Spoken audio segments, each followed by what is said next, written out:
call to remove a colony of bees from a compost bin, and here's how I did it. The colony had been there for months and there were tens of thousands of bees. So I started to carefully move the comb structure from the bin into a temporary travel hive.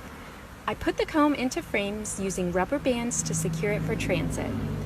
Then I started to get the bees into the temporary hive by scooping them up with my hands. These bees were pretty gentle and did not try to sting me as I worked with care and intention, all while looking for the queen bee, who is the largest bee in the colony. After I removed a lot of the worker bees, I suddenly saw the queen crawling on the side of the bin, so I put her in a clip to keep her safe. There she is! I put the queen in the new hive and all the other bees started to follow her scent.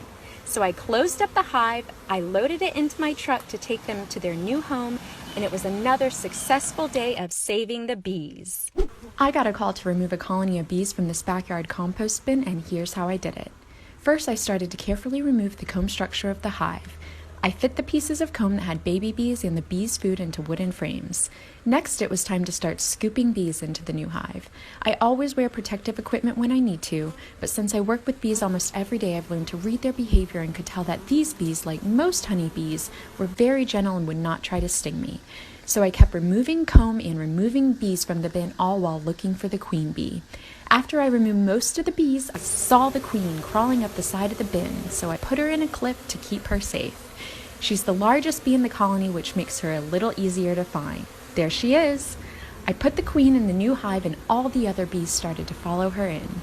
I had to get a bigger hive because there were so many bees, but after most of them went in the hive, I closed it up and carried it back to my truck, and it was another great day of saving the bees.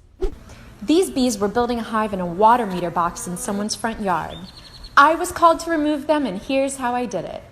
The first step was lifting the lid of the box up. As you can see, there were a ton of bees. They had been starting to build some honeycomb right on the lid of that box, so I gently set it down.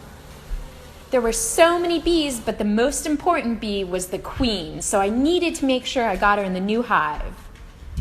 So I decided to give that top a few shakes, and all the bees fell into their new hive. I set down the lid and I would start to look for the queen, hoping that she fell into the box when I gave that lid a few good shakes. I thought I saw her, so I searched a little more. Do you see her? There she is. We got her. These bees started to build a hive on a patio chair, and I was called to remove them. The first thing I did was lift the cover of the chair to reveal a beautiful beehive with thousands of honeybees. I started to carefully remove the hive from the side of the chair, always looking for the queen bee every step of the way. As I removed each piece of comb, I put it in wooden frames of the new beehive using rubber bands to secure it for transit so that the bees could use it later on. There was a lot of comb, but also a ton of bees, so I used my hands and started scooping bees into their new hive while looking for the queen. Soon enough, I found her. Do you see her in there? She's the largest bee in the hive. There she is. I put her into the new hive and all the other bees started to go right in since they wanted to be with their queen. And this was all actually on the second story of a house, so I used some rope to lower the hive to the ground and I saved the bees. I got a call to rescue a swarm of bees, and here's how I did it. When I showed up, I found a beautiful swarm hanging off the side of a branch, so I set up their temporary transit hive, and I used my garden shears to carefully cut through the branch they were hanging on. When honeybees are in swarms like this, it means they're looking for a new place to live and just taking a little break on their search for another hive.